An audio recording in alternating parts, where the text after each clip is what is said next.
back your wish, I'll close my pen forever. If you have a problem, hardship or a wish, asking who in helping those girls would flourish. Let the soother of their thirst soothe your anguish. Let the soother of their thirst soothe your anguish. Trust my ink and trust its words. Do you plead his eyes wonder? If Abbas sends back your wish, I'll close my pen forever. If Abbas sends back your wish, I'll close my pen forever. Come towards his blessed door, knock on it as a beggar. If Abbas sends back your wish, I'll close my pen forever. If Abbas sends back your wish, I'll close my pen forever. The door of Abbas for wishes is well known.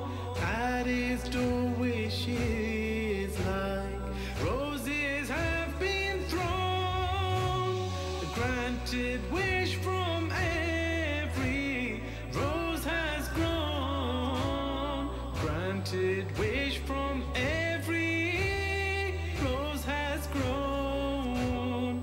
Send him a rose in return as a bundle of flowers.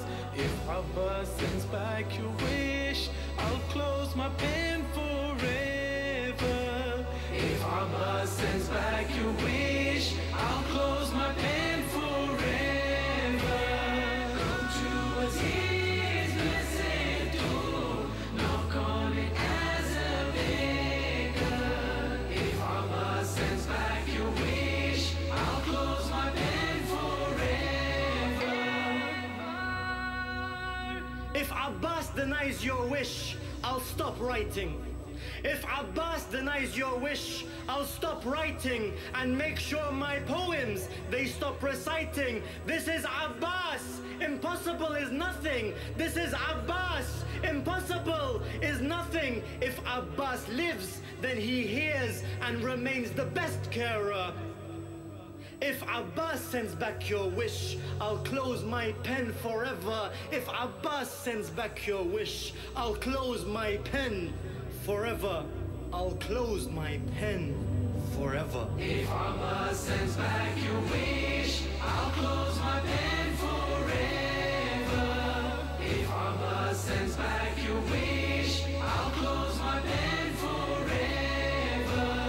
Tell him Abbas I ask, by those children's thirst, by the soldiers who argued, who would fight first, by the child whose blood from his small neck burst, by the child whose blood from his small neck burst, by Qasim your brother's hand, your nephew Ali Akbar. If Abbas sends back your wish, I'll close my pen forever. If Abbas sends back your wish, I'll close my pen forever. I'll close my pen forever.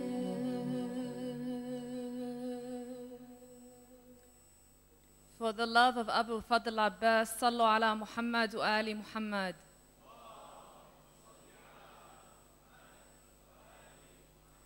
أعوذ بالله من الشيطان الرجيم. بسم الله الرحمن الرحيم. الحمد لله رب العالمين. والصلاة والسلام على أشرف الأنبياء والمرسلين حبيب قلوبنا وطبيب نفوسنا أبي قاسم محمد.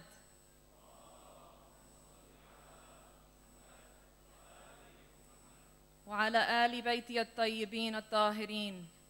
Sheikh Mohammed Al-HILLI, distinguished guests, respected elders of the community, brothers and sisters, peace be upon you all. Assalamu alaikum wa rahmatullahi wa barakatuh. We offer our condolences to the present Imam of our time, Imam Al-Hujjah, Sahib Al-Asri wa Zaman, Ajal Allah Ta'ala Faraju Al-Sharif, and to the Muslim Ummah on the martyrdom of Abu Abdullah Al-Hussein alayhi salam, and once again welcome you to Al-Emaan's Muharram program for 2017. Before we begin the program, we would like to remind you of some important rules to ensure you gain the most from tonight. Please switch off your mobile phone or put it on silent. Please ensure you do not mind seats for others. If you have a small child with you, please place him or her on your lap to make room for others to sit. We ask everyone to stay inside the hall during the lecture and not loiter outside. Please respect one another during the program and allow your fellow brothers and sisters to listen to the program in peace.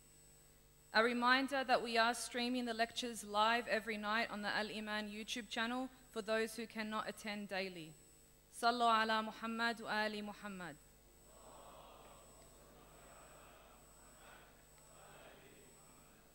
To bless the night, we will be hearing a short recitation from the Holy Quran.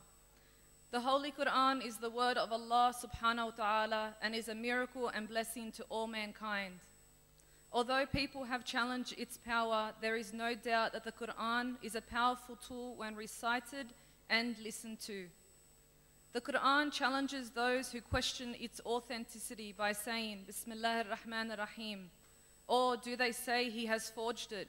Say, then bring 10 forged chapters like it, and call upon whom you can besides Allah, if you are truthful. But if they do not answer you, then know that it is revealed by Allah's knowledge, and there is no God but He. Will you then submit? With this in mind, please welcome Haj Ali Zadeh to the stage with 3 of your loudest salawat ala Muhammad wa ali Muhammad.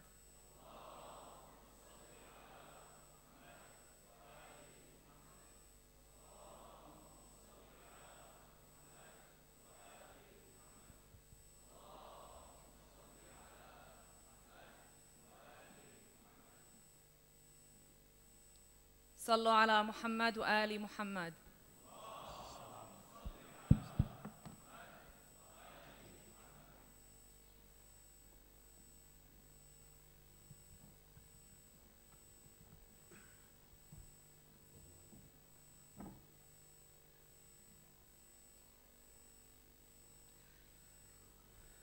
أعوذ بالله من الشيطان الرجيم.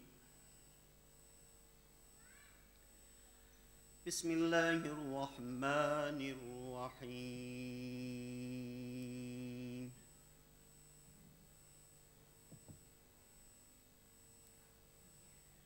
خلق السماوات والأرض بالحق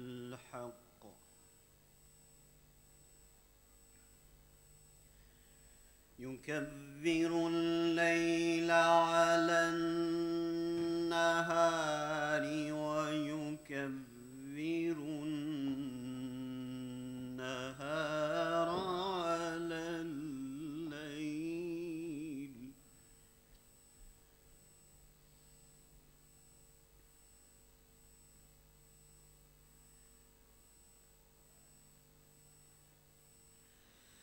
خلق السماوات والأرض بالحق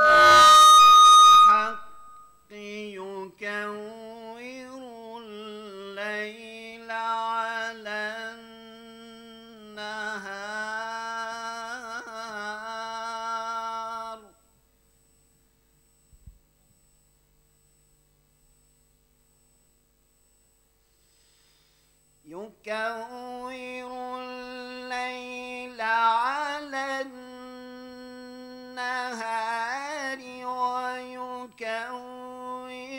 النهار على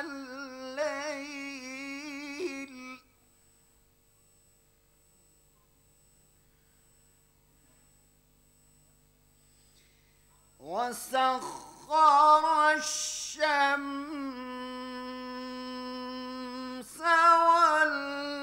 والقمر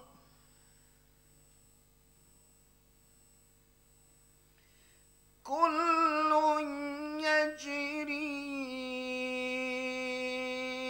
لأجل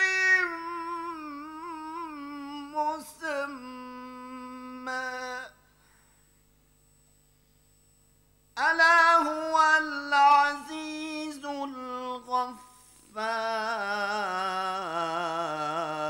الغفار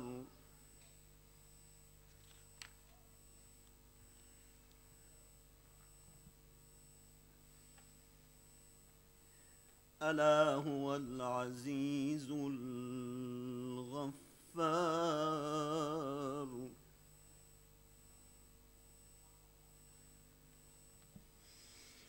خلقكم من نفس واحدة ثم جعل منها زوجها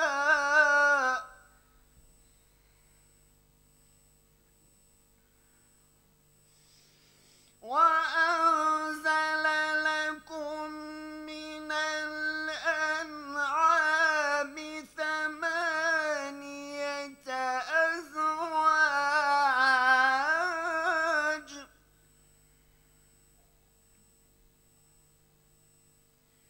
يخلقكم في بطون أمهاتكم خلقا من بعد خلق في ظلمات ثلاث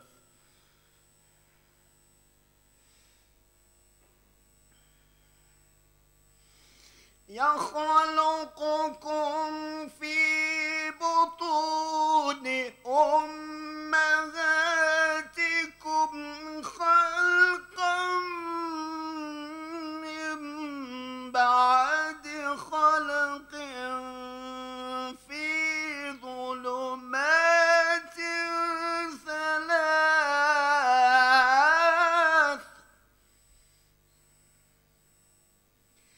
ذلكم الله ربكم له الملك لا إله إلا هو فأنى تصرفون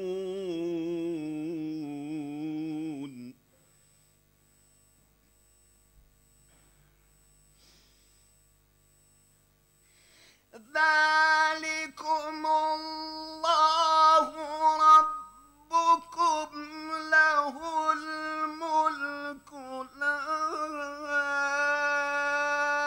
إله إلا هو فأنى تصرفون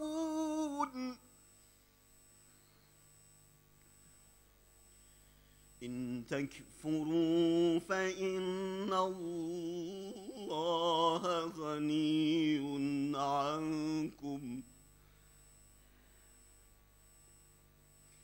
ولا يرضى لعباده الكفر إن تكفروا فإن الله غني عنكم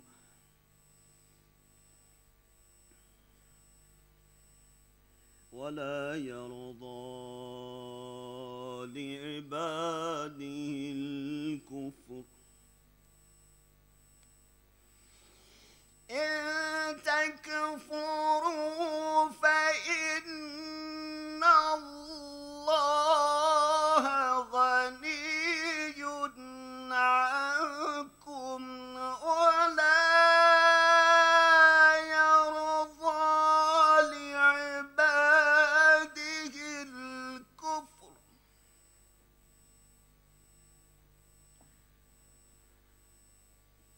وإن تشكروا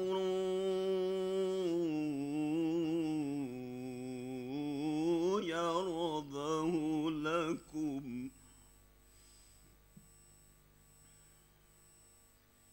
وإن تشكروا يرضه لكم ولا تزر وازرة وزر أخرى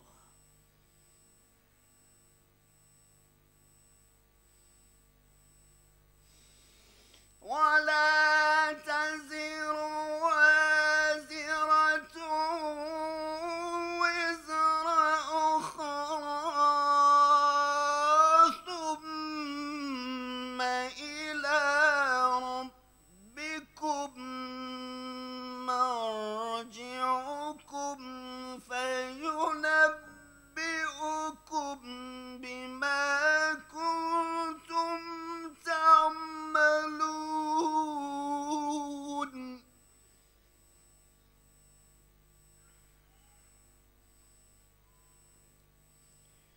ثم إلى ربكم مرجعكم فينبئكم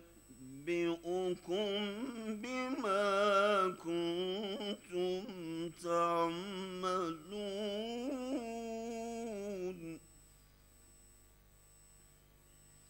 إنه عليم بذات الصدور صدق الله العلي العظيم.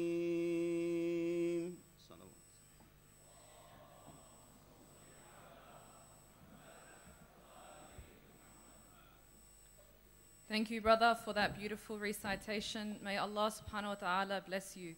Please recite a salawat for his well-being.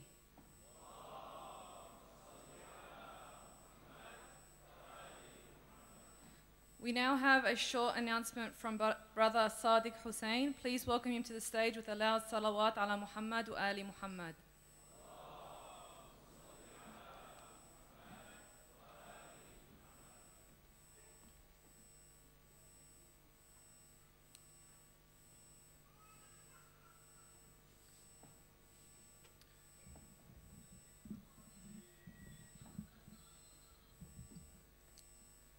Brothers and sisters, Assalamu alaikum. I begin by conveying my condolences to humanity, whom, upon the 10th night of this month, lost a great leader and inspirational revolutionary, Hussein, the son of Ali, and the inheritor of the Honourable Muhammad, the Messenger of God. Salawat.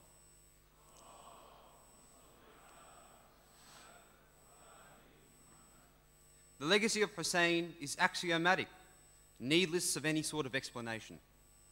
The revolutionary we commemorate annually has undoubtedly had an imprinted legacy on this world, which shall never be effaced. The legacy of Hussein sings sweet songs of conviction and justice. Sweet songs of conviction, justice, and valor, songs which catalyze the congregation such as these that we attend in these blessed nights. These serendipitous moments that we come and benefit from and mourn pave the way for a greater tomorrow. Hence we all are here honouring that legacy, honouring that revolution of Hussein. Our hearts are like a dry bush, waiting to be sparked by the revolution of Hussein, and I'm sure it has been. However, the question arises, what shall we do as a community of Hussein with that flame? With that flame of revolution, do we burn bridges causing destruction in our wake? Previous societies had. The Bolsheviks, for example, caused such a great massacre on this earth and changed the world forever, and largely and arguably in a negative way. Or perhaps with that flame, we sit complacently, waiting for it to extinguish and dwindle before our eyes. However, neither of these options are really viable, simply because, as a community of Muhammad and Al-Muhammad, it is not in our natures to either destroy or sit complacently. Instead, we as a community should take this path, and that is to take on the responsibility to maintain the flame of the revolution of Hussein. Since the dawn of time, humanity has proven itself unique to all other creatures due to its ability and nature to innovate and adapt to its situation. Humanity has outsurvived great creatures such as the woolly mammoth, deadly viruses, and in a sense, outlived our counterparts such as the Neanderthals, although if you watch the news, it may not seem that way. In a world of technological advancements, medical advancements, and social advancements, does it not strike you that even today, we still see injustice, and it permeates every corner of the globe? Conflict after conflict, in all parts of the world, in all continents. So, what is the first step in dealing with all these issues? Well, I have a simple proposition, and that is to vote. Now, I know it seems like a burden. If you don't vote, it's a $20 fine. But get over it. There's more to it. Socrates rightly pointed out that democracy has its flaws, and it's true. For example, if everybody votes for, a particular cause that is not beneficial to society, well then, there you go. Democracy has its flaws. But democracy also has a lot of benefits, and that is, it recognizes the voice of the people, the voices of each and every one of you who sit here today. That being said, if we maintain our silence, if we sit complacently, our flame, which Hussein lit, will slowly diminish and die eventually. But we can't do that. We cannot let that happen. So how do we maintain that? By voting, by making an active revolt to situations which are unjust. Constantly we see things such as debates which are contrary to certain beliefs of the people in this room, of all sorts of people. What are we going to do with that? Are we just going to sit by and say it'll never happen to us? Or are we actually going to make a stand like Hussein did? Are we going to fight for what we believe in? Or are we going to let the tide of society flush us away? A saying by a wise Irishman was that only dead fish swim with the stream.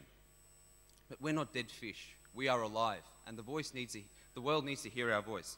So, I urge you all, please, to take part in the voting process. Not only for this upcoming postal survey, but also for local votes, because it's even the smallest votes, the most medial and burdensome tasks, so it seems, can have the most profound impact upon the world. So, I especially implore the youth to vote. And if the youth cannot vote, implore your parents to vote. And parents whose children are not here, please implore your children to vote, because that one vote can change the world. You as a person count. You as a person can make your stand on this world. So let your voice be heard. And do not be silenced by the tide of pop culture. Thank you very much. Wa alaykum assalam wa rahmatullahi wa barakatuh.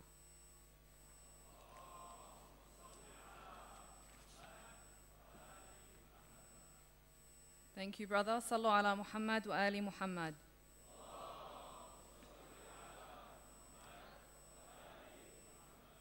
Who is our greatest enemy? Is it Iblis or is it our ego? We are all very aware of the presence of the devil in our daily lives as he taunts us with our desires and weaknesses. Last night, Sheikh Mohammed Al-HILLI spoke about the presence of the devil in our world. While shaitan may be worshipped or even mocked by non-believers, his presence in our lives cannot and should not be denied. The story of Iblis has taught us a very important lesson, that obedience to Allah subhanahu wa ta'ala is number one, and that we should not let our arrogance and stubbornness prevent us from worshipping Allah and His rules. Muharram should be a reminder of the things we can regain control of from the influence of Iblis. If it is bad family ties, we should fix them. If it is money we owe, we should pay it back. If it is backbiting that we do, we should stop. And if it is religious events that we are avoiding, then we should change our stance. Because eventually Iblis will penetrate the minds of the believers and allow his ideas to seep into our hearts. The Prophet ﷺ has said, Satan has put a halter on the hearts of men. But when man remembers Allah subhanahu wa ta'ala, Satan escapes from him. When a person ignores the remembrance of Allah, Satan will swallow his heart. In the words of the Holy Quran, Bismillahir Rahmanir Rahim, do not follow the footsteps of Satan. Indeed, he is to you a great enemy. Inshallah, we would now like to invite Sheikh Mohammed Al-HILLI to share more of his knowledge about getting closer to Allah subhanahu wa ta'ala. To welcome him to the stage and for the protection of our hearts and minds from the whispers of shaitan, please recite 3 of your loudest salawat ala Muhammad wa ali Muhammad.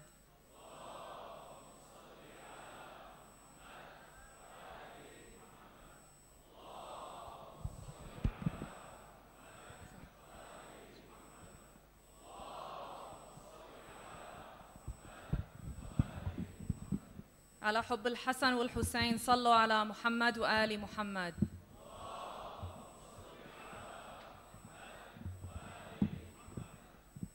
على حب السهراء صلوا على محمد وآل محمد.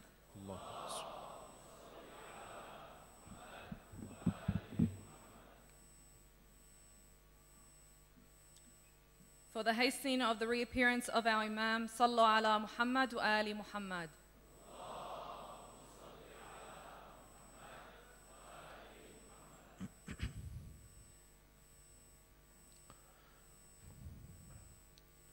أعوذ بالله السميع العليم من الشيطان اللعين الرجيم. بسم الله الرحمن الرحيم. الحمد لله رب العالمين. الحمد لله والحمد حقه كما يستحقه حمدا كثيرا. وأعوذ به من شر نفسي إن النفس لأمارة بالسوء إلا ما رحم ربي.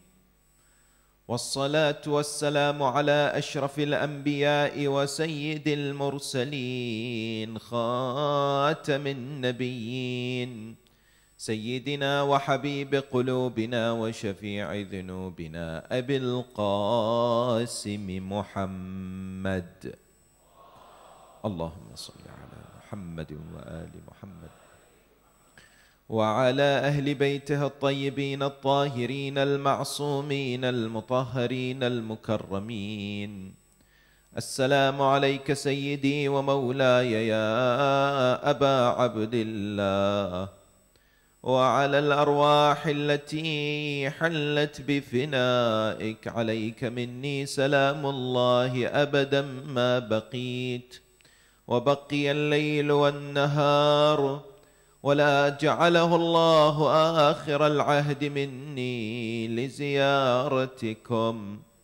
السلام على الحسين وعلى علي بن الحسين وعلى أولاد الحسين وعلى أصحاب الحسين جميعا ورحمة الله وبركاته.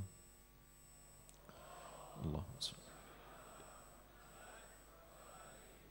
قال الله العظيم في كتابه الكريم وهو أحسن القائلين وأصدق الصادقين: بسم الله الرحمن الرحيم. ومن أراد الآخرة وسعى لها سعيها وهو مؤمن فأولئك كان سعيهم مشكورا. آمنا بالله صدق الله العلي العظيم. For the purification of the souls, the enlightenment of the hearts, for the hastening of the reappearance of the awaited Savior, Ajjalallahu Ta'ala Farajahu Sharif, enlighten your souls and the atmosphere with the recitation of salawat upon Muhammad wa ali Muhammad.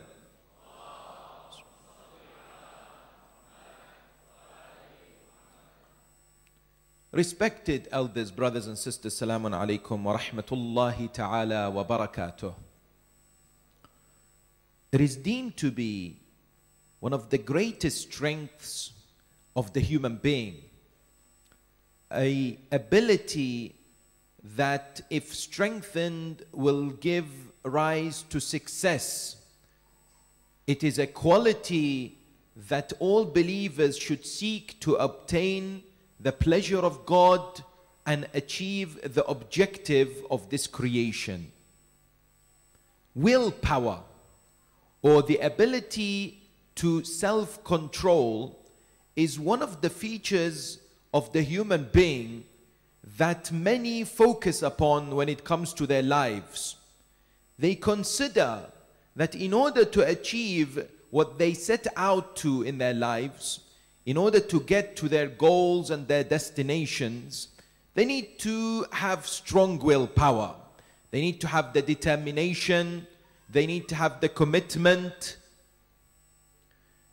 They need to have the strength to be able to reach that which they desire to reach.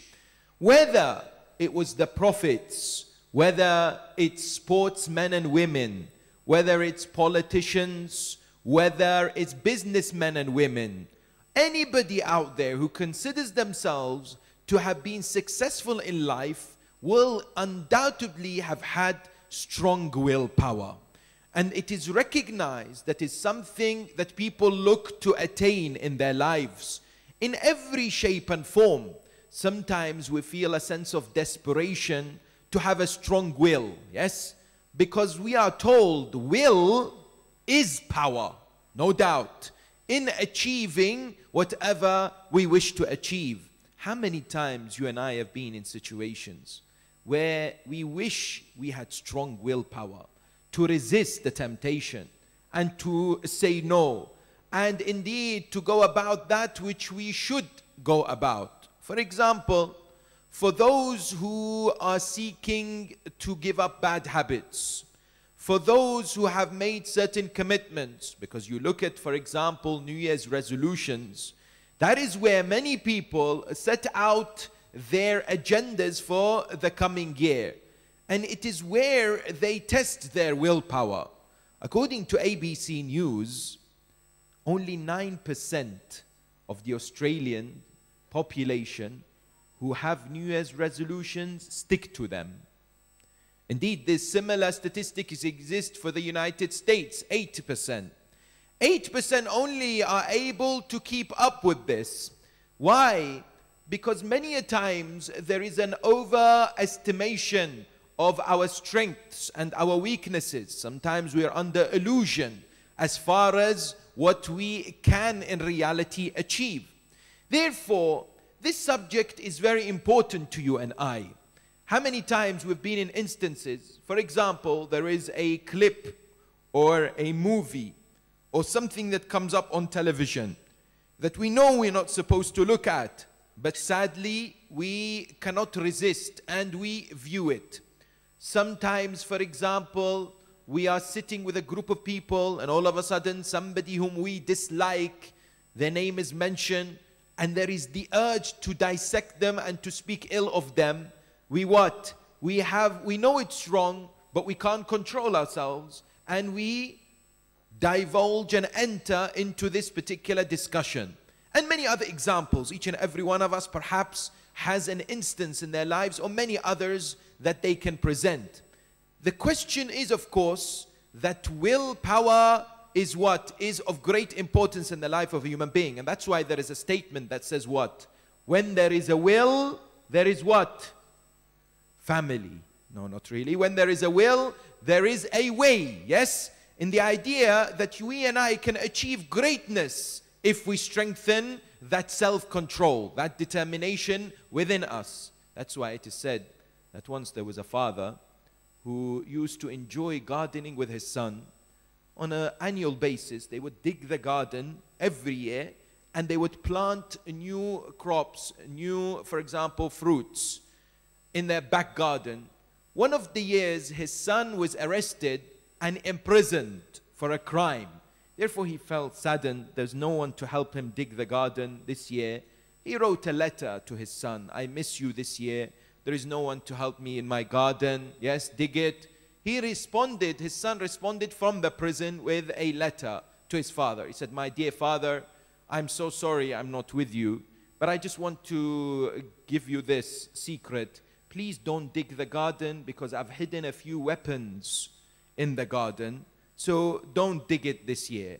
The police, of course, read this letter They come to the house and they order that the garden is dug. When the garden is dug, they don't find anything. The father responds back to the son and says, son, they didn't find anything. The son responds back, you're very welcome. In the idea that if there is a will, there is a way, no doubt, yes, that you and I are able to achieve greatness. When we look at the whole subject, there is a need for us to understand and appreciate that it is an objective of the human being to excel in life and to look to improve themselves. And without this emphasis, this idea does not necessarily materialize. That's why we don't need to discuss why we should strengthen our self-control, why we should seek to somehow enhance our willpower. It is something of a foregone conclusion for you and I. And indeed, scientists and behavioral experts have conducted experiments to show the benefits of having a stronger will. For example, there is a psychologist, behavioral psychologist by the name of Walter Mischel. In the 1960s, he conducted a very interesting experiment. He brought a few 4-year-old children and he placed them in the room, and it was known as the marshmallow test. What did he do? He said to the 4-year-olds, each you have 1 marshmallow, yes? You can eat it whenever you want, but if you wait for 15 minutes and you don't eat this marshmallow, we'll give you another marshmallow. Yes? What happened was that, of course, some of the children waited and some consumed the sweet. He later on, 40 years later, would you believe, went back and reconnected with those children when they were what? Later as adults. And he studied their lives, yes? This is, of course, one of many experiments perhaps that he conducted. He came with the conclusion that the children who did not have the will to resist eating that marshmallow, later on in life had a number of behavioral problems.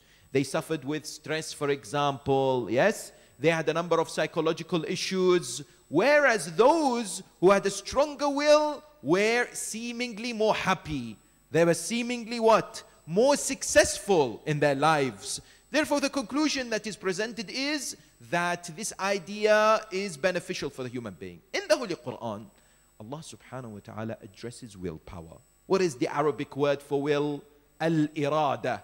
Bismillah ar-Rahman ar-Rahim. وَمَنْ أَرَادَ الْآخِرَةِ وَسَعَى لَهَا سَعْيَهَا. Allah says, whomsoever has the willpower to seek akhirah and to work for it, وَهُوَ مُؤْمِنٌ, as well as the fact that they are believers, فَأُولَٰئِكَ كَانَ سَعْيُهُمْ مَشْكُورًا. Allah will be grateful to them, so to speak. In other words, they will attain the reward of the Almighty subhanahu wa ta'ala.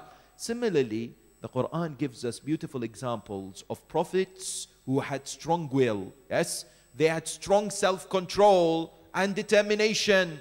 Like whom? For example, Prophet Ibrahim alayhi salam. Yes, Prophet Ibrahim alayhi salam was an individual who brought his family, his wife Hajar and Ismail, to the barren desert of Mecca. Allah said to him, you must leave them there. Ibrahim did not dispute, yes? Ibrahim did not say, how are they going to live? What about water? What about food? Yes? His determination was very strong, yes? Similarly, his wife Hajar would be also of an individual who had that particular determination. In which way? You find that she would be in that difficult situation, yet she would not necessarily lose hope. Similarly, later on, when Allah commanded Ibrahim to slaughter his son Ismail, both the father and the son would submit to Allah as well as the mother. When you look at Prophet Yusuf alayhi salam, yes, his willpower was such that he stood firm against the temptations and the advances of the wife of the minister when it came to the palace, and of course the journey of being enslaved and so on and so forth. Our holy beloved Prophet, Al-Rasul Al-A'zam, Muhammad sallallahu alayhi wa alihi wa sallam,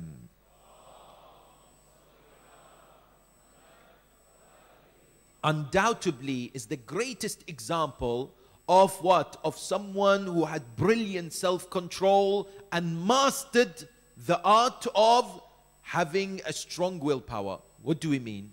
Look at the Prophet of Islam. When he was being given this challenge and when he was pressurized by Quraysh, what did he say? Wallah, لو وضعتم الشمس في يميني والقمر في شمالي.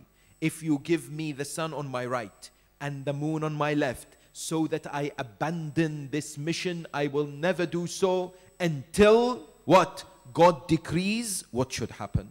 Yes? The idea was that the determination was absolutely visible within the character and the personality of the Holy Prophet. No doubt, yes? You look at Amir al-Mu'mineen, Imam al-Muttaqeen, Ali ibn Abi Talib, peace and blessings be upon him. When it came to self-control, I tell you, when you reflect upon the day of Khandaq, the battle of the trench, in which most of us have come across, when he eventually struck Amr ibn Abdul Wudd al-Amiri, and that man fell, yes? In the heat of the battle, no one would have blamed him. No one would have criticized him. But that enemy of God spits in the face of Ali ibn Abi Talib. Amir al-Mu'mineen walks back and forth whilst everyone is waiting for Imam to finish this man off. But Ali doesn't. He waits to cool down. Then he does. And when asked, he said, I did not wish to kill him for my sake. I wanted to kill him for Allah. Can you imagine? That strength, what? To defeat any temptations or any desires from within. Yes? Therefore, when it comes to today's world and how you and I live, unfortunately, we have been bombarded by stimulants. Yes? We are people today who have been subjected to many desires out there. Yes? There is the iPhone, and there is the iPad, and there is the iMac, and there is the bigger thing, which is the I want. Everybody wants everything, yes? This consumer-led society that we live in, yes, everywhere, in many parts of the world, when it comes to this idea, everybody wants to what? Acquire, wants to have.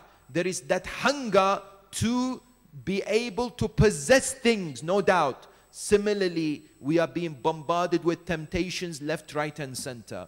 And therefore, you see the rise of a number of challenges in the community, which requires our determination and us to examine and to look at tools to strengthen our will. For example, what?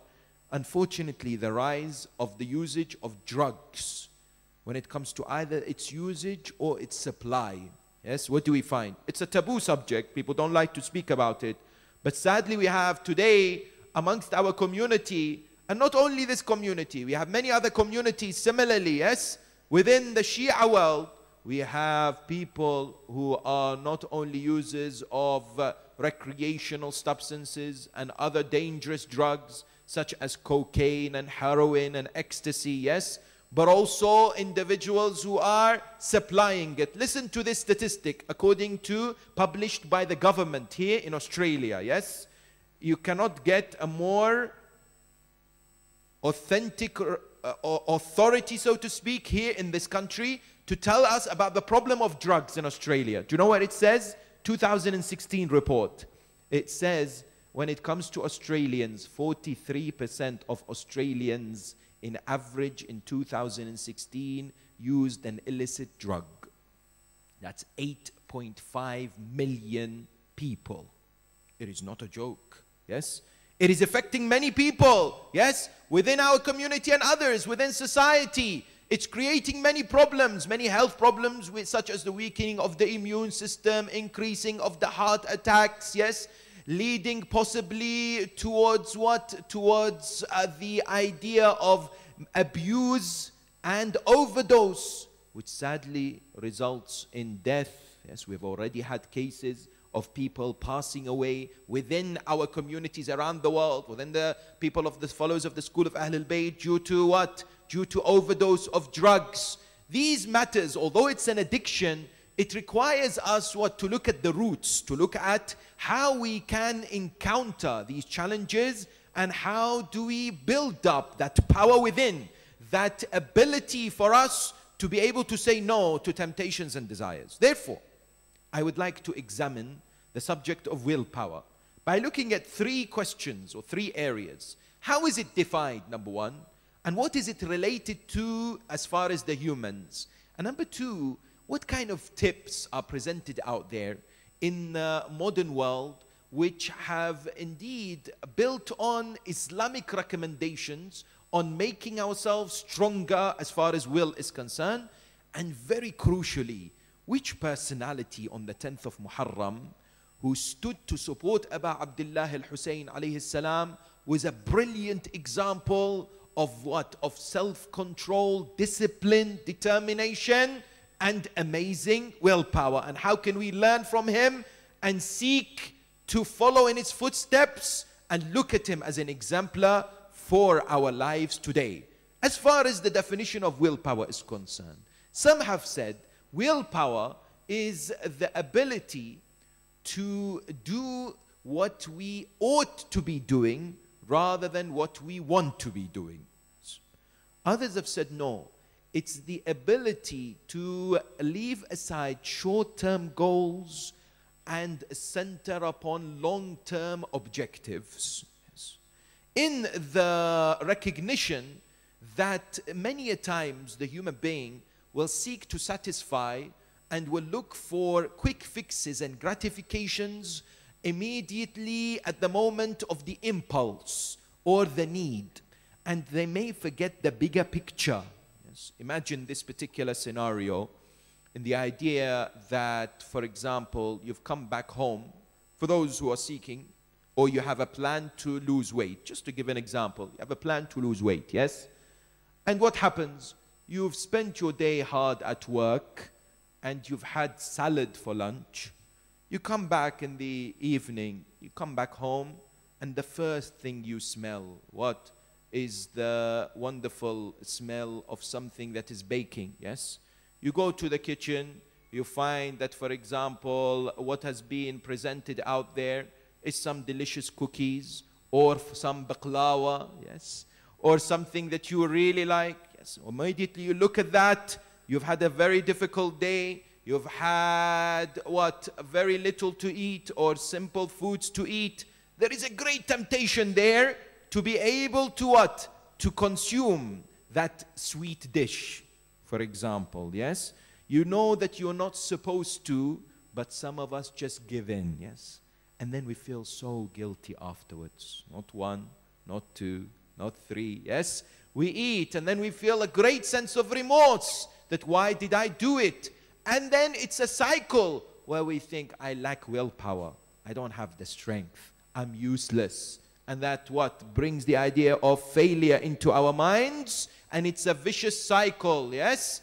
Therefore, what do we find? We find it is mentioned in the studies and within the presentations of those who are experts in the area. And this is a very important point for us to recognize. They say willpower is a muscle within the human being. It is what? A muscle, but not a physical muscle. Because I know some of the brothers here immediately would have been excited by that realization. And they thought, I'll go to the gym, you know, mashallah, the biceps and everything. Yes, I will develop that muscle. No doubt, yes, it is a muscle which is mental. And when we find books such as that written by a professor known as Roy Baumeister, he has written a book entitled Willpower, Rediscovering the Greatest Human Strength. He, amongst many others, says that indeed willpower is a muscle which needs to be exercised, but it can also be depleted. Yes? It can also be weakened. Please pay attention to this, yes? Because today what do we find? Many a times when we want to do things in life, similar to the example of New Year resolutions, we have a list. We want to change many aspects in our lives. We are told that this willpower is limited in what it can do if we do not exercise it. And just like a proper muscle, if we go to the gym and we exercise our muscles by lifting weights and doing everything else, then what? It can be stretched and what? It can be stronger.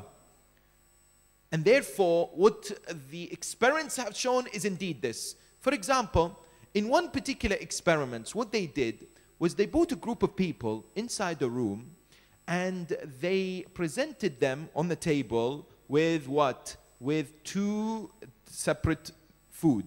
One was very warm, hot, nice, delicious chocolate chip cookies.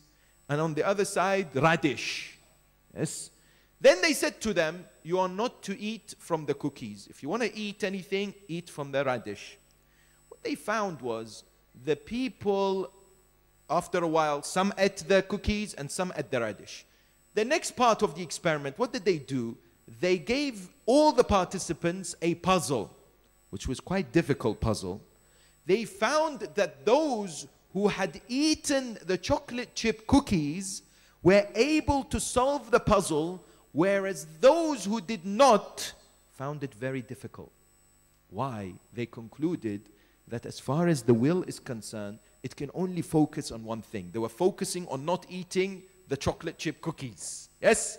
So they found the puzzle quite difficult to achieve, to complete. Therefore, it is being mentioned and highlighted that this particular muscle, similar to normal physical muscles, requires exercise, requires stretching. Yes? No doubt, this is a realization that has been presented and one that gives us a good introduction into what should we be doing as far as enhancing our abilities out there to resist temptation.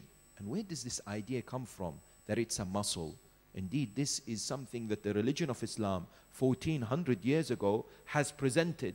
Yes, within the teachings, in which way? We are told that the nafs, the soul, has a number of faculties. Please understand this, because one important step to be able to be a strong-willed individual is to know the nafs. Man arafa nafsah faqad arafa rabbah. No doubt. Whomsoever has cognizance and has deep understanding of their soul will be able to reach that level of understanding of their Lord. Therefore, we are told in Islamic teachings, and specifically within the akhlaq, so to speak, direction of the religion or the discipline, we are told the nafs is divided into several faculties, yes, or areas. One is the wahmiya, the imaginary side of the nafs. The other one is bahimiyya, animalistic. The third is shahwa, desire. And the fourth is aql, intellect. Therefore, because there is these four, we are told when the faculty of the animalistic desires or just general desires in itself overpowers the intellect, human beings what are driven towards whims. And we are told it is like an animal which is undomesticated and wild. For example, you've got this animal that has not been tamed, yes? And you're trying to ride this animal and it takes you to wherever it wants to. You can't control it. They give this example as a parable to how it is in the nafs, yes? Therefore, we are told it is like a dam when it comes to control of the river or the water flow. It is needed that the human being should be the one who tames and domesticates their soul, especially the dimension which is known as the animalistic dimension and part of their nafs. That is why Amir al-Mu'mineen wa Imam al-Muttaqeen Ali ibn Abi Talib, peace and blessings be upon him, what does he say beautifully in Nahj al-Balagha? He says, إِنَّمَا هِيَ نَفْسِي أُرَوِّضُهَا or أَرُوضُهَا بِالتَّقْوَى. He says, I know my soul, I need to exercise it, I need to stretch it, I need to control it, but I do so with taqwa. حَتَّى تَفْزَعَ عَنِ الْفَزَعِ الْأَكْبَرِ, so that it is shaken regarding the day of judgment. Yes? The Quran also, of course, comes forward and highlights this categorically. وَأَمَّا مَنْ خَافَ مَقَامَ رَبِّهِ وَنَهَى النَّفْسَ عَنِ الْهَوَىٰ فَإِنَّ الْجَنَّةَ هِيَ الْمَأْوَىٰ. Allah says, whomsoever wishes to desire that proximity to Allah, they must work against their souls. They must recognize the danger and the capacity of the soul to rebel and to be in control. Therefore, we are told an effective tool, first and foremost, is to understand the nafs and to be able to appreciate how we work within this particular sphere, that if we allow the nafs to get whatever it desires, it becomes overpowering and overwhelming. Why? Because the Quran says, إِنَّ النَّفْسَ لَأَمَّارَةٌ بِالسُّوءِ. The soul desires enjoyment. The soul desires fulfillment. The soul tends towards evil. That's how we've been hardwired. That's how we've been created. This is why when we stand in salah, in a prayer in the mosque, we are standing in an area known as mihrab. In Arabic, that comes from harb, which means we're in a battle. We're in a war. Yes? Amir al-Mu'mineen says what? That your soul is your what? Is your enemy. مَيْدَانُكُمُ الْأَوَّلْ أَنفُسَكُمْ. Your first battlefield is your soul. You and I must not be what? Must not be heedless of this realization. It is what? Combat with the soul that we need to develop in our lives. Therefore, the question that has been presented and you and I will ask is, very well, I understand this introduction. I want to find out, however, how do I pick on this in order to be able to be what? More self-controlling in my life. More the ability that when I'm faced with temptations to turn away and say no, a stronger human being, because I recognize that that is the path of the prophets and the imams. I recognize that that is how a believer should be when it comes to what? The teachings of the Holy Quran. And I recognize above all that that is the secret towards success, no doubt in this world and akhirah. The most emphatic and important step for every human being to undertake in order to strengthen their irada is, number one, connection with the divine. Is that relationship with Allah subhanahu wa ta'ala. Is that beseeching of the Almighty to help, number one. Number two, to appreciate that we are weak. Allah says in the Quran, وَكَانَ الْإِنسَانُ ضَعِيفًا. The human being is weak. Yes, number one.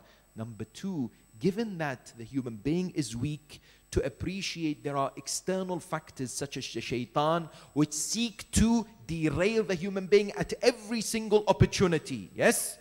That we must recognize. And number three, not to be dejected by it and to be despondent, but to remember. Amir al-Mu'mineen says, أَتَزْعَمُ أَنَّكَ جُرْمٌ صَغِيرٌ وَفِيكَ انْطَوَى الْعَالَمُ الْأَكْبَرُ. Do you think you're a small creation of God and Allah has made everything revolve around you? The Quran says we have given you everything that you need to excel in this world. We have provided you with the air, we have given you with the drink and the food and the nourishment and the security. Whatever you need to excel, to achieve the objective of life, Allah says, I have given you. Don't abuse it, but at the same time understand how you can maximize it so that when you come to meet me eventually on the day of judgment, you are victorious.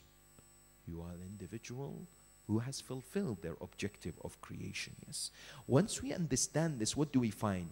We find that this element of taqwa stands as our number one powerful supplement, so to speak, when it comes to exercising the soul. Without it, this willpower is feeble. Without it, this willpower will crumble. It needs the divine protection, guidance, and illumination. It needs to be present in the life of the human being. And that is where the power of ibadah, worship, and the remembrance of God comes in. How many times in the month of Ramadan, you and I have seen our willpower strengthen? And people often ask, why has Allah made such acts of obligation for us? I tell you, in this day and age, alhamdulillah, the mu'mineen and mu'minat here in Australia and in New Zealand, you're all in the du'as of your brothers and sisters in places such as Canada and the United Kingdom. You're all in their du'as, and also they pray that they come here as well during the month of Ramadan. Because what? Because of the lengthy fast that exists in the areas of the northern hemisphere, what do they find? That the Salah or the Maghrib is around 9:30, 10 o'clock. In areas of Scotland in the United Kingdom is 10:30, yes? And in some Scandinavian countries it's even more. Some people ask, but you know, this fasting is so difficult, it's so hard. Why is Allah subhanahu wa ta'ala made it as such? Yes, it is part of the system of discipline and the strengthening of self-control. Why? Because you are presented with food, you see the water, you see people before you drinking and eating, and you don't do it yourself because you know you have to abstain from it, yes? And anything else that breaks the fasts. How many times you've been alone in the house or in your room and you're really thirsty or you're really hungry and there is some food there and you think with yourself, I will have something and no one will know. And everyone will think I'm still fasting. But the vast majority of people won't do it. Why? Because they know it will break their fast. Allah is developing that willpower within us through an assault course known as the month of Ramadan. People often ponder and ask, why has Allah made this ibadah? Of course, Allah doesn't need this ibadah. يا أيها الناس أنتم الفقراء إلى الله والله هو الغني الحميد. O people, you are the ones in need of God. God is what? God is the creator.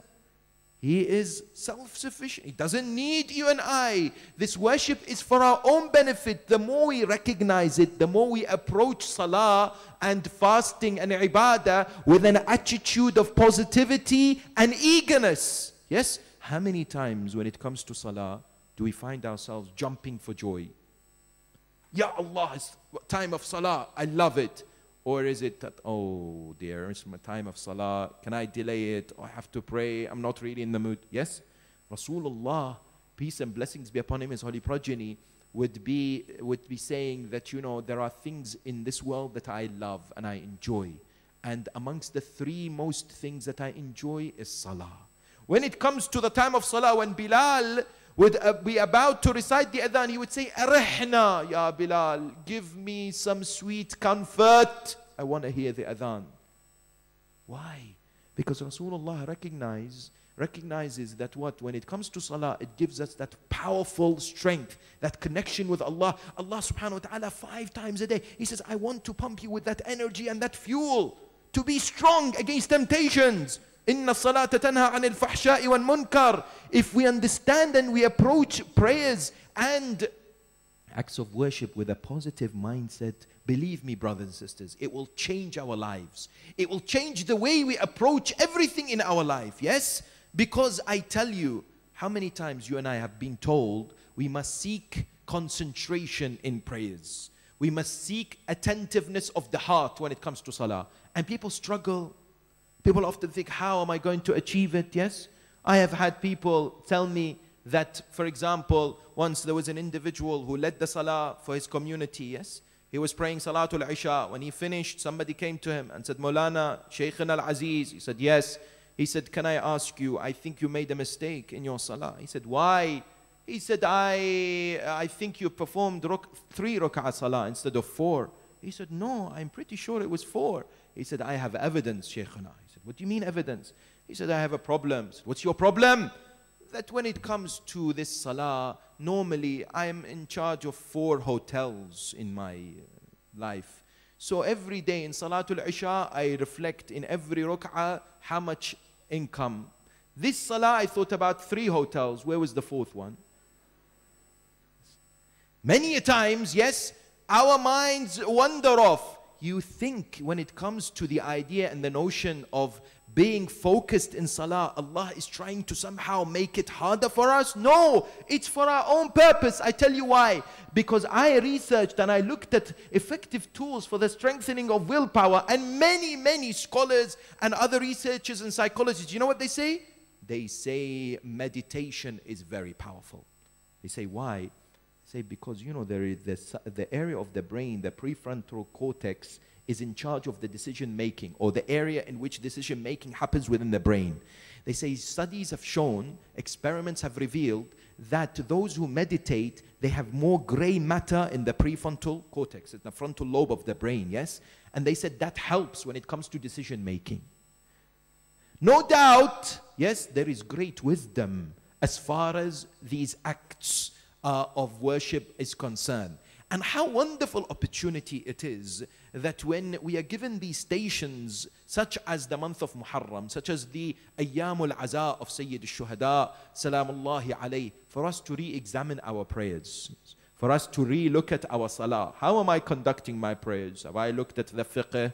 Am I committing mistakes? Imam al-Baqir says, alayhi salam, there are people who had been praying for 50 years and not a single salah of theirs is accepted. فَأَيُّ شَيْءٍ أَشَدُّ مِنْ هَذَا? Imam says, what is worse than this? Because they've committed errors and mistakes without checking their prayer with someone, without going back to the jurisprudence. Yes, this is of great importance. Similarly, have I read and examined and looked at tools to be able to what? Benefit myself by keeping as much as possible this focus in salah, because I know the more focused I am and more concentrating I am in salah, the more my salah will be accepted by Allah subhanahu wa ta'ala. Yes, no doubt this is one of the most essential starting points for us to look at as far as discipline and self-control is concerned.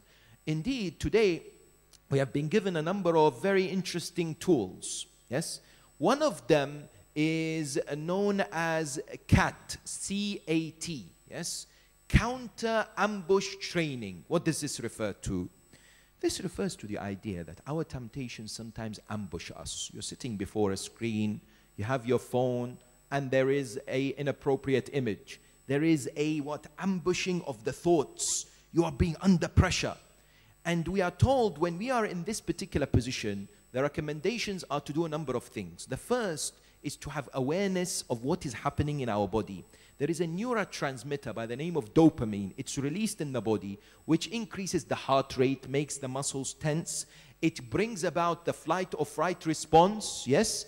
And that leads us to what? To be in a different state to how we normally are. That's why after fulfilling a desire that we're not supposed to do, we feel so bad about it, and we think, how did I fall into that trap? How did I get to do that? I wasn't myself. It wasn't something that I was supposed to do, yes? Similarly, we are told the other thing to do within the system of CAT, yes, counter ambush training, is to breathe.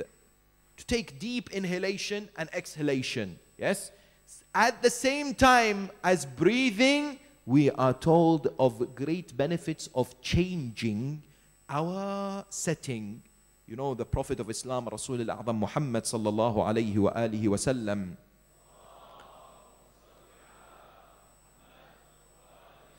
has mentioned this notion of when we are angry, and if we are standing, to sit down or to lie down and to go and perform wudu, yes? When we are in situations where it's tempting, it is highly encouraged to somehow change our position of where we are, yes? And at the same time, distance ourselves from the act by saying to myself, okay, no problem. In 10 minutes time, I will come back and do it. No problem. 10 minutes. Just take a break, or somehow distance yourself from that act that you would like or your desire wants you to do.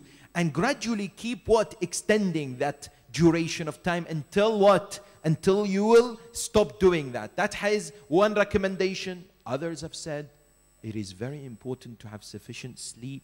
It is very important that the nutrition is looked after, that the food that we eat is healthy, because a healthy body brings about a healthy mind.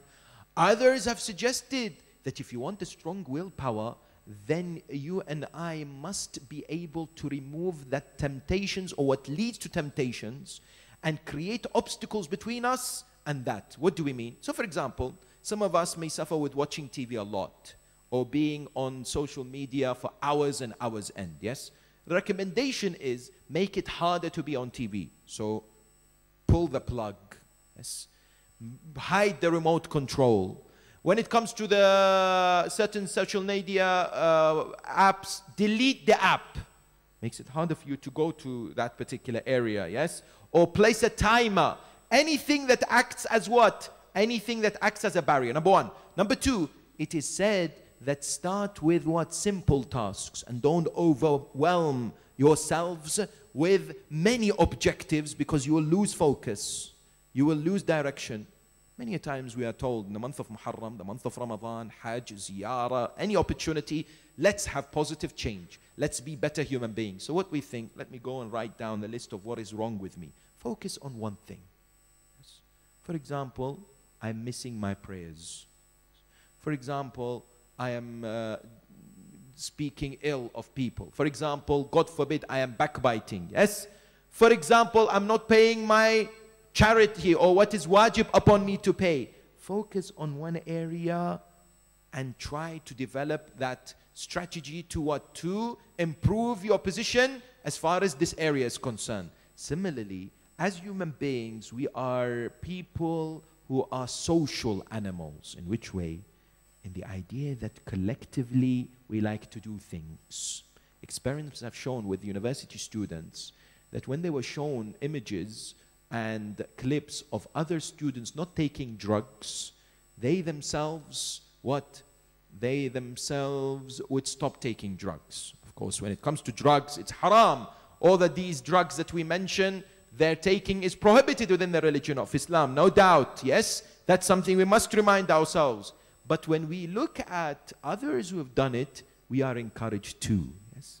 So, to be associating ourselves with positive individuals, with those who will encapsulate us with positive energy, is of the greatest of importance.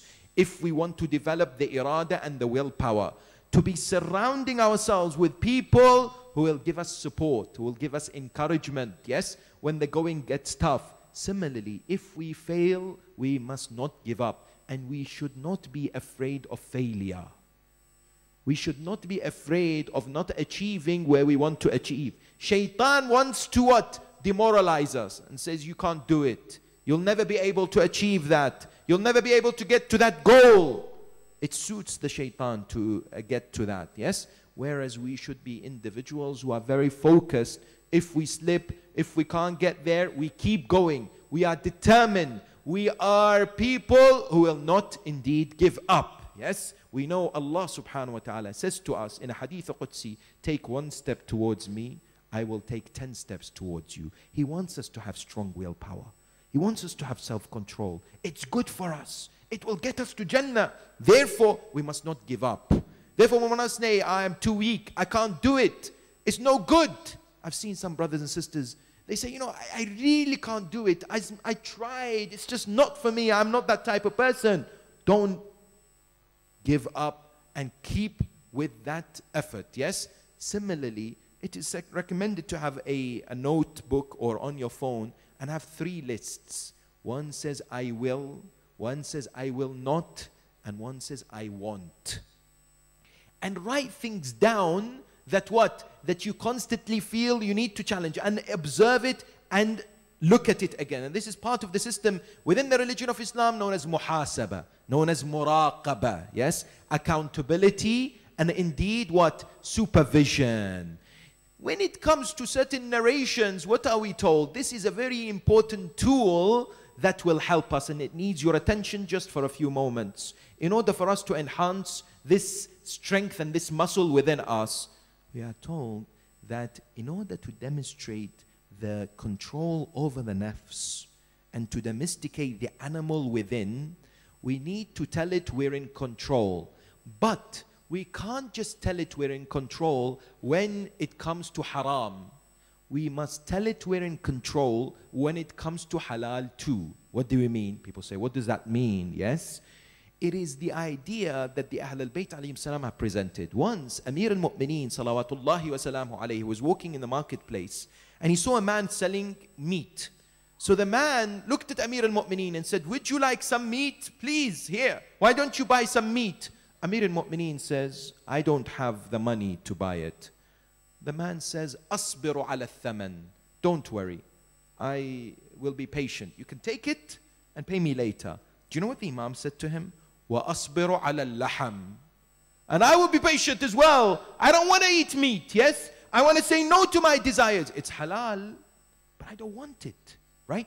We are told one interesting tool, not for all, some may find it helpful, and that is when it comes to things which are allowed or mubah, and the soul desires it, to say no. Be in charge. Yes. Might sound a bit strange, yes. This is a battle between you and your own desires, yes. For example, you're coming home, it's a hot day, and you want to have ice cream. Just for example. Yes. There is a desire to have ice cream. It's halal, as long as it's halal ice cream, yes. When you look at it, you think, I want to have. The desire says you want to have, and you say, no, I'm not having it. I'm not having it. Some people will say to you, why? So I don't want to have it. Now, what we are told is, if you begin to control this muscle and stretch it by saying that you're in control, when you say no at times of permissibility or mubah things, when it comes to haram, you're in a much stronger position. You're in a more powerful state. Because you've said no before, so the soul knows, don't mess with this guy. Knows what he's doing, yes? The idea is what? The idea is presented in such a manner. That's number one. Number two, of a great interest within Islamic literature is the relationship between disciplining our time and our day and willpower, in the notion that time management is deemed to be a precursor towards effective self-control. If you and I don't care about the value of time, then we're not going to be in the right position in ensuring that we get to where we want to get and our objectives are met. Because if you and I are given this news authentically, not fake news, given the news that we have been granted $84,000 every single day, but the bank says you must use it that day. If you don't, you can't roll it over to the next day. What do? We say, thank you so much. I love to see it in my bank account. It looks amazing, but that's it. Or are we going to rush to the bank, withdraw it, and use every single cent? Yes? Isn't it? We have 84,000 seconds a day. Allah subhanahu wa ta'ala has given us the gift of time. Quran says, وَقِفُوهُمْ إِنَّهُمْ مَسْئُولُونَ. Every second of our lives will be held accountable on the Day of Judgment. Imam Musa ibn Ja'far al-Kadhim alayhi salam says, one of the greatest points of hasrah, remorse for the human being on the Day of Judgment is their wasted time. Is that they look at the scroll of their life or the movie that will show all their lives and they think, wow, I wish I utilized my time better. Yes.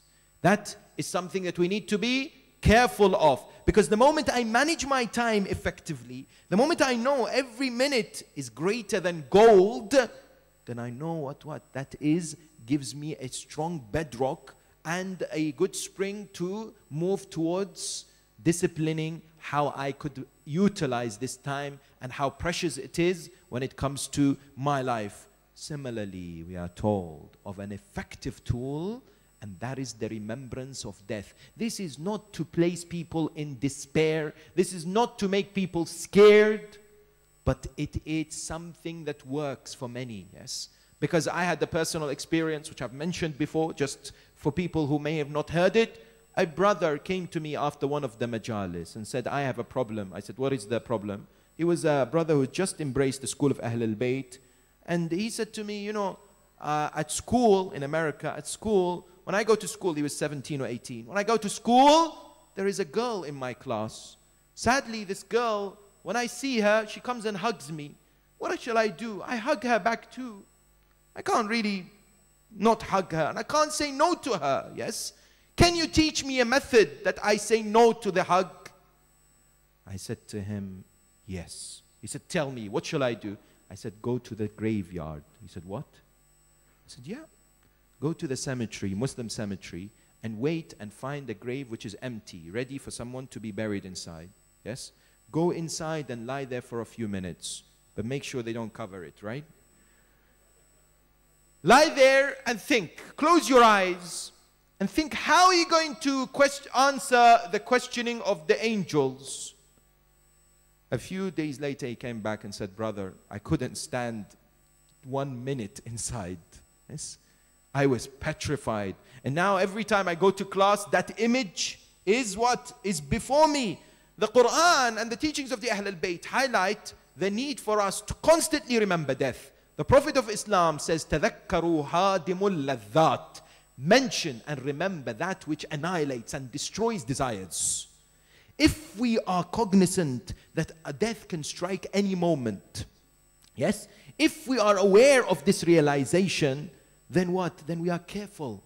Then we are observant of our next steps. We calculate it very well. I don't know. I could be leaving in the next 5 seconds, 5 minutes, 1 hour. Could be my last hour in this world. I don't know. No one can guarantee me that I will be existing. Therefore, I should be very, very careful. Yes? And similarly, the narration tells us, روضوا أنفسكم بحسن الخلق. Good akhlaq, mannerism, is deemed to be another powerful instruction from the Ahl al-Bayt salawatullahi wa salamuhu alayhim ajma'een, to enhance willpower and to give us a great advantage with regards to the temptations of our desires and the shaitan. And indeed there are much else that we can say, but one effective means is to look at role models. And when we look at the 10th of Muharram, my God, you'll find so many wonderful examples of people who demonstrated such determination, such great will, such discipline, such eagerness to stand on the right path, yes? And after Abu Abdullah, you will not find any of his family or companions to be as resolute and as determined as Abu al-Fadl al-Abbas, Qamaru Bani Hashim, Salamullahi alayhi. And this is a fact that has been mentioned by Imam al-Sadiq alayhi salam. كان عمي العباس نافذ البصيرة صلب الإيمان. Imam al-Sadiq, when he says something, it's the truth. Imam al-Sadiq says, Rahimallahu ammi al-Abbas. May Allah's mercy fall upon my uncle Abbas, because he had this vision, the basira, which was sharp, but he had strong iman. And I tell you, on the eve of the day of Ashura, Shimr ibn al-Jawshan alayhi la'a'inullah, who comes from the Bani Kilab tribe, yes, he came forward and he gave immunity to Abu Fadl and to his brothers. Abu al-Fadl Abbas was somehow embarrassed to speak to this enemy of God. Imam al-Hussein said to him, speak to him, look what he wants. And when he spoke to him, there was absolutely no hesitation. Do you know Abu al-Fadl Abbas never came back to Imam al-Hussein even to tell him that Shimr wanted to give us immunity. The moment he was presented with this opportunity to save his life, he was filled with rage and anger. And he says to Shimr, may Allah curse you and your immunity. أَتُؤَمِّنُنِي وَابْنُ بِنْتِ رَسُولِ اللَّهِ لَا أَمَانَ لَهُ. You want to give me immunity, and there is no protection for the grandson of Rasulullah. Such was Abu al-Fadl Abbas. Yes, Saqil Atasha. Yes. And one of the greatest moments of the 10th, I tell you, if you and I want inspiration from Abu al-Fadl Abbas, that moment where he felt the coldness of the water, no one would have blamed him. He had to take the water back. He had to fight the enemy, yes.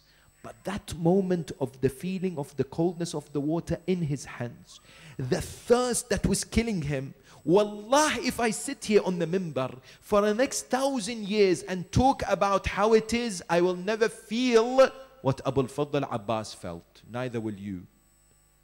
Under the heat of the sun in the desert in Iraq, yes, few days no water, fighting in the battlefield, having the water right next to, it is halal, it is okay, and it is needed. Yet Abu Fadl shows one of the greatest examples of a strong willpower that you and I can follow and seek as inspiration. I tell you, if we are truly the followers of Abu al-Fadl Abbas today, we make that commitment to strengthen our determination towards our wajibat, yes, and to ensure that we as much as possible stay away from the muharramat. If God forbid any one of us is using illegal substances and drugs, In the name of Abu al-Fadl Abbas, we stand to repent and say, you know what, I'm going to stop. I'm going to seek help. Yes? If one of us, God forbid, is having illicit relationships with the opposite gender, in the name of Abu al-Fadl Abbas and that strong determination, I'm also going to have that strong determination to say, no, I'm not going to waste my time. I don't know what's going to happen to me. I could leave this world. Wallah, the greatest calamity is I leave this world and I can't return. And I can't then help myself. No one can then help me. What am I supposed to do? Yes. This is the challenge for you and I. As we remember the bravery, the altruism, the sacrifice, the loyalty of the son of Ali ibn Abi Talib, the brother of Hussein, the brother of Zainab, the uncle of Imam Zayn al-Abidin. That's why the narrations tell us that on the 10th of Muharram, Abu al-Fadl Abbas would hear the cries of the children. Al-Atash al-Atash. Yes. That broke his heart when he heard the children screaming, wanting water. The thirst was killing them. He would not withstand the pain of the children and what? And hearing their agony, he came to Aba Abdullah seeking permission. He says to him, Sayyidi Aba Abdullah, allow me to go to the battlefield. Let me seek some water for the children. Imam al-Hussein would say, Akhi Aba al-Fadl, anta hamilu liwa'i. Allah. Abu al-Fadl Abbas was the standard bearer of Imam al-Hussein, the flag bearer. Some narration says that, later Yazid was given the standard, yes? And what did he see? Yes, he saw that that there was this strong imprint on it. Yes. He asked who was the standard bearer. They told him it was Abu al-Fadl. He recognized that Abu al-Fadl would not let go of the flag. Yes, such was his valor and such was his courage.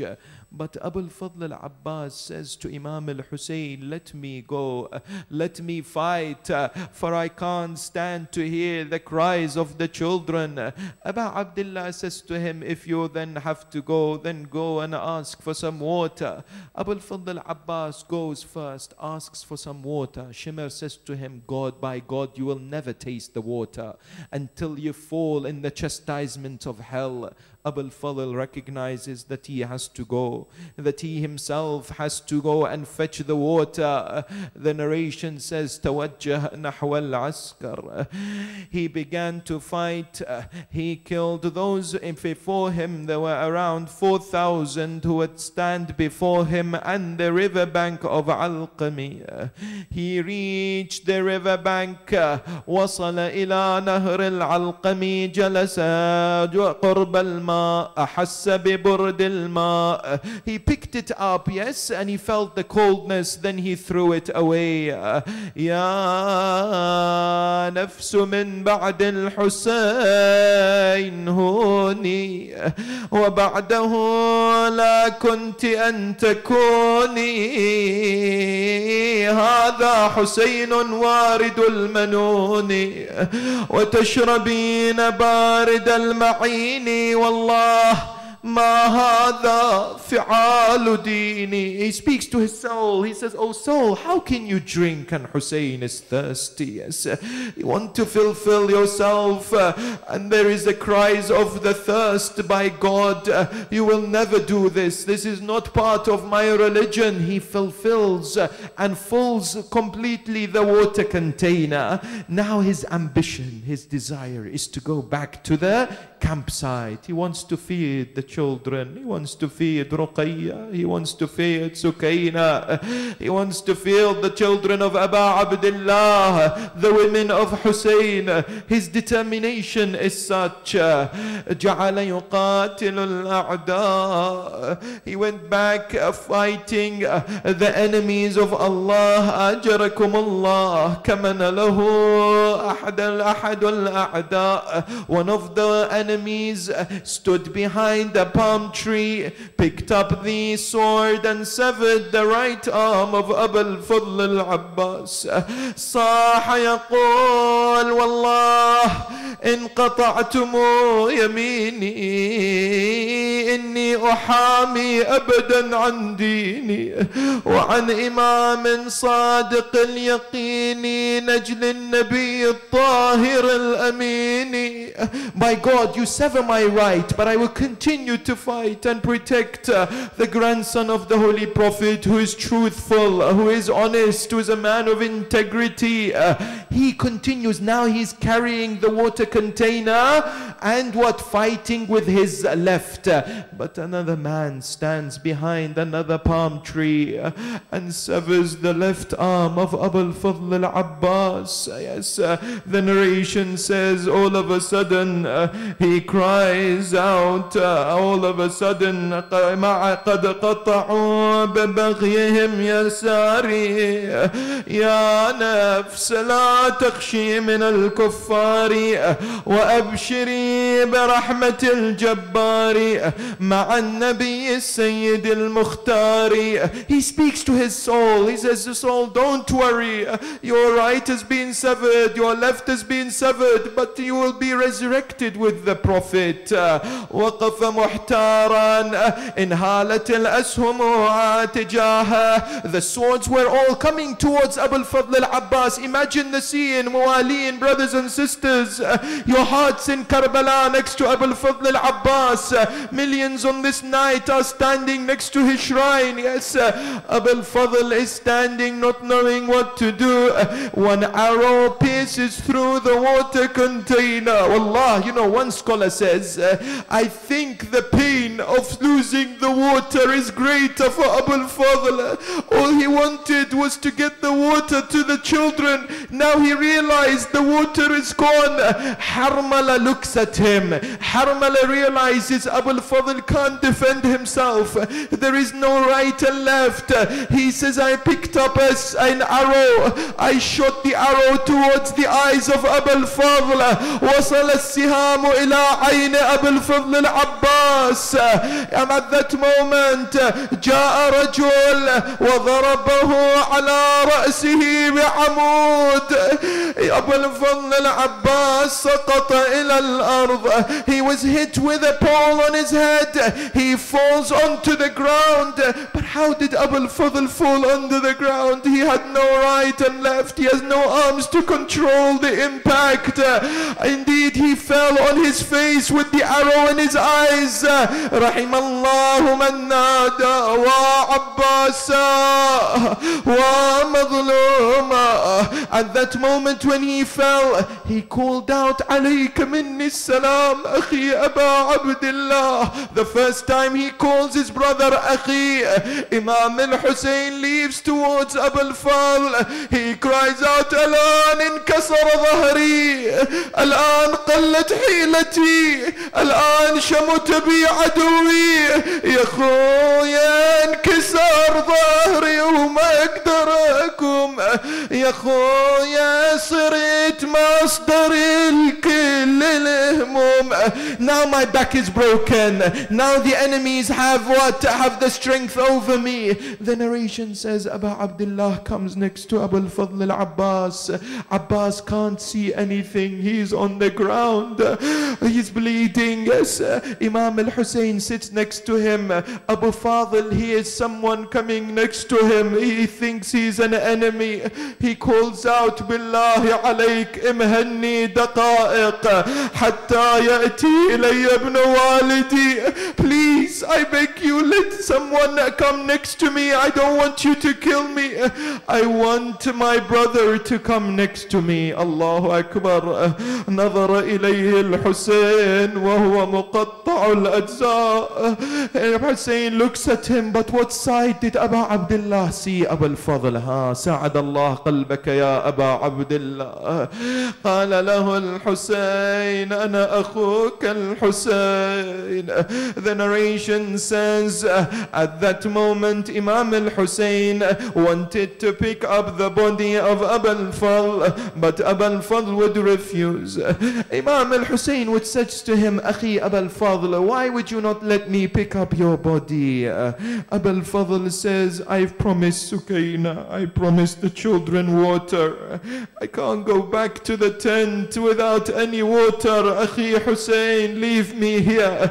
But one moment breaks the heart of every lover of Abu al-Fadl and Imam al-Hussein. That moment, Imam wanted the final moments of Abu al-Fadl al-Abbas's life to be comfortable. He picked up his head and placed it on his lap, but Abu al-Fadl brings it down onto the ground. This happened 3 times. Akhi Abu al-Fadl, why are you doing this? Abu al-Fadl says, Akhi Aba Abdullah, now you place my head on your lap, but who will place your head on their lap in a few moments? Who will be next to you, Ya Hussein? Everyone was thinking of Aba Abdullah, even Abu al-Fadl, his final moments.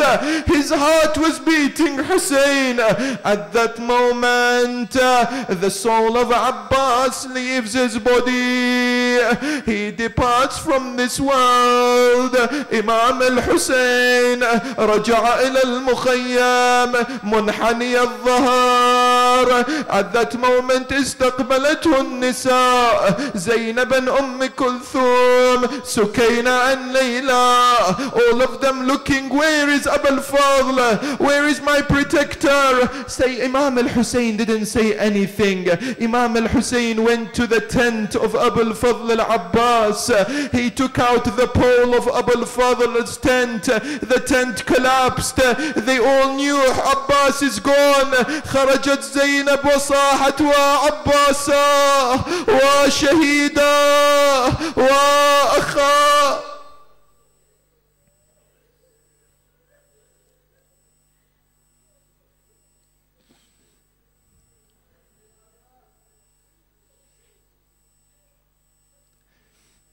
ألا لعنة الله على القوم الظالمين.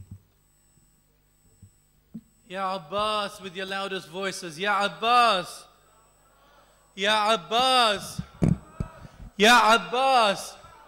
Your Husseini screams. Ya Abbas. Stand up, brothers. Ya Abbas. Ya Abbas. Brothers, come to the front. Ya Abbas, raise your hands. Ya Abbas. Ya Abbas. What happened in the camp, let us remember. What happened in the camp, let us remember. Everyone's thirsty, calling for water. Everyone's thirsty, calling for water.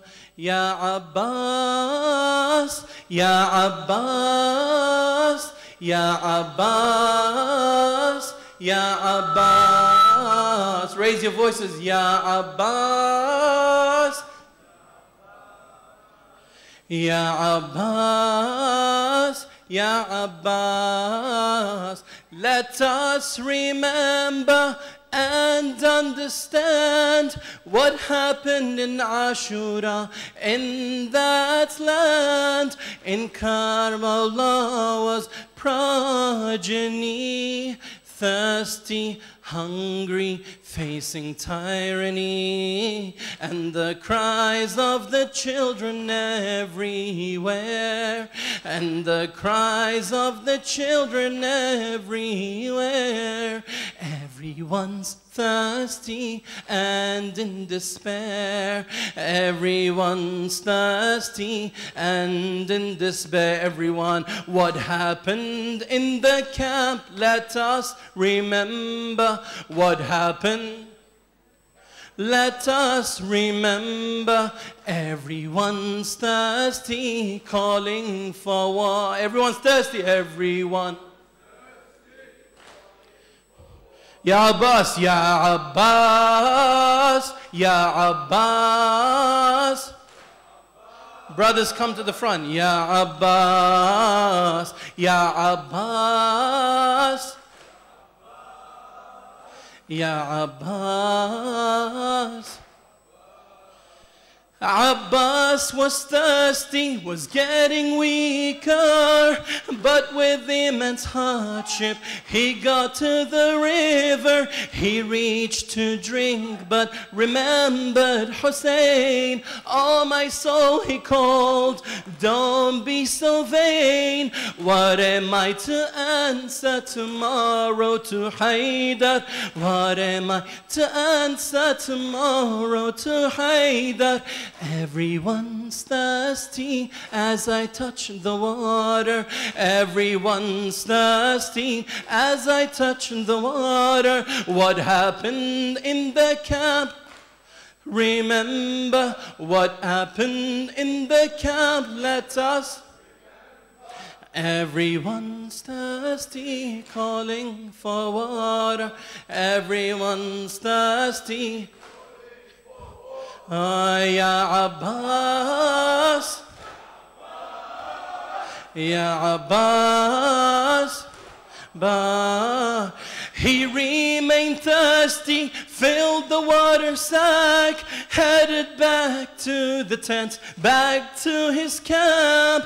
That's when the enemies heightened the attack until they were able to cut his right hand.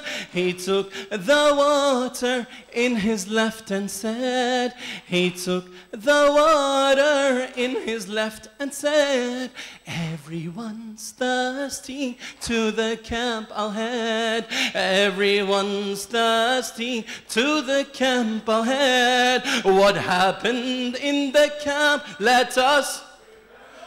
What happened? Everyone's thirsty for water. Everyone's thirsty. Ya Abbas, Ya Abbas, Ya Abbas, Ya Abbas. Abbas' left and right hand was now cut. Persevere he did, took the bag with his mouth until they struck the bag with an arrow. That's when he felt pain, he felt the sorrow, but added to the pain was an arrow in his eye. But added to the pain was an arrow in his eye. Sakina is thirsty, he started to cry. Everyone's thirsty, he started to cry. What happened? What happened? Let us remember. Everyone's thirsty. MashaAllah. Everyone's thirsty. Ya Abbas, Ya Abbas, Ya Abbas, Ya Abbas. Abbas fell face first, hit with a pillar. Ya Hussein, he cried, come to me, my brother. Hussein rushed to him, but Abbas left him too. Brother, my back's broken, what's there to do? There's no escaping from this heartless enemy. There's no escaping from this heartless enemy. Everyone's thirsty, but soon we'll meet Ali. Everyone's thirsty, but soon we'll meet Ali. What happened in the... What happened? Everyone's thirsty. Everyone. Ya Abbas, Ya Abbas, Ya Abbas, Ya Abbas, Ya Hussein, Ya Shahid, Ya Hussein, Ya Hussein, Ya Shahid, Ya Hussein. Raise your hands. Ya Hussein, Ya Shahid, Ya Hussein. Loud. Ya Hussein. Ya Hussein, Ya Shahid. يا حسين يا شهيد يا حسين، نحن كما قال الكفيل ورمى المعين، والله لو قطعتم يساري واليمين ليهامي أبدا يا شيعتي عن ديني وعن إمام صادق بالحق واليقين، صادقين في الفداء صادقين. يا حسين يا شهيد يا حسين، يا حسين يا حسين. Everyone, يا حسين يا حسين.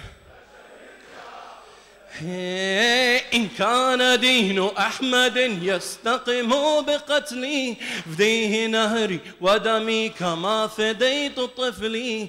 شهيد كربلاء وأنسبوه مهلي، لا تخضعوا لظالم وقاتلوا لأجلي. ثائر نختاك ثائري، يا حسين يا شهيد يا حسين، يا حسين يا شهيد يا حسين، يا حسين. Raise your hand. يا حسين يا شهيد يا حسين. شيعتي لو شربت من بماء فاذكروني، كما لكم جرى الدم في كربلاء عيوني.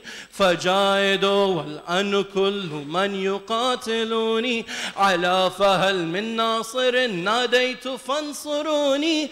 قادمين لفداك قادمين، يا حسين يا شهيد يا حسين، يا حسين يا حسين. Raise your hand. يا حسين يا حسين. One last one. أنا الذي صابوني في سيوف مرحفات، وقطعوني ظلما فوق أطراف القناة. فذكروا مصابي في الطف ومائباتي، أفثر لي يا شيعتي وقاتل الطغاة. ثائرين للممات ثائرين، يا حسين يا حسين يا حسين يا حسين يا حسين يا حسين يا حسين. ذكر مصطفى يا حسين، ذكر مصطفى يا حسين. Follow me. ذكر مصطفى يا حسين، ذكر مصطفى يا، ذكر مرتضى، ذكر مرتضى، ذكر مصطفى، ذكر مصطفى، ذكر مرتضى يا، ذكر مرتضى. ذكر فاطمة يا، ذكر فاطمة، ذكر مجتبى. louder. ذكر مجتبى يا، ذكر فاطمة، ذكر فاطمة، ذكر مجتبى، ذكر مجتبى. ذكري أبا عبد الله، ذكري أبا عبد الله، ذكري أبا عبد الله. أبو فاضل، أبو فاضل يا أبو فاضل، أبو فاضل، أبو فاضل يا أبو فاضل، أبو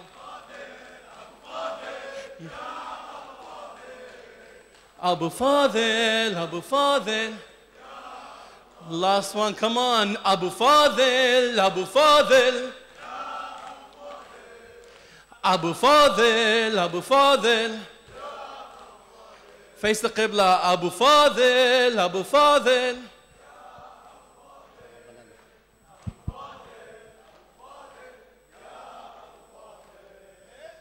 السلام عليك يا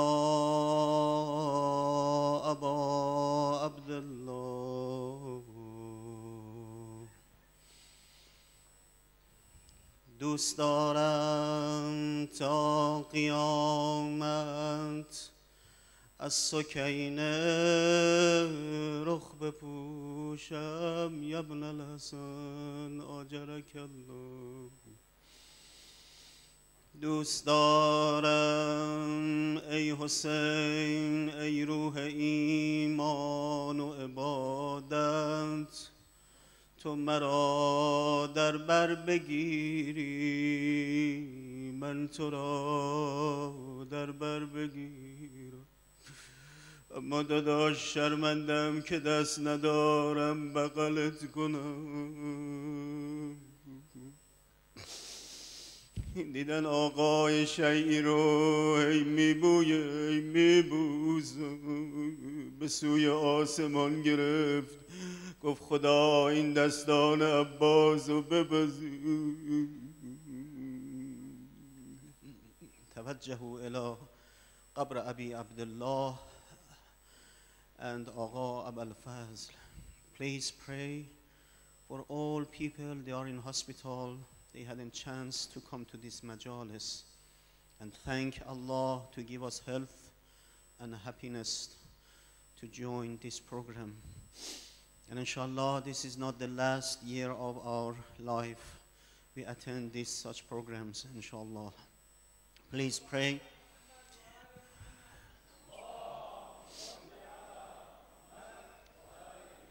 Please pray for all parents who passed away, especially last year. They've been here and they are not with us. Pray for all teachers, whoever help us to be with Abu Abdullah al-Hussein, especially the moms, to help us to grow up. They give us, feed us to love of Ahlul Bayt, inshallah. Pray for all and pray for each other. This is the very important moment. Assalamu alayka ya Aba Abdullah wa ala al-arwah allati, all together, هلت بفناء عليك مني سلام الله أبدا ما بقيت وبقي الليل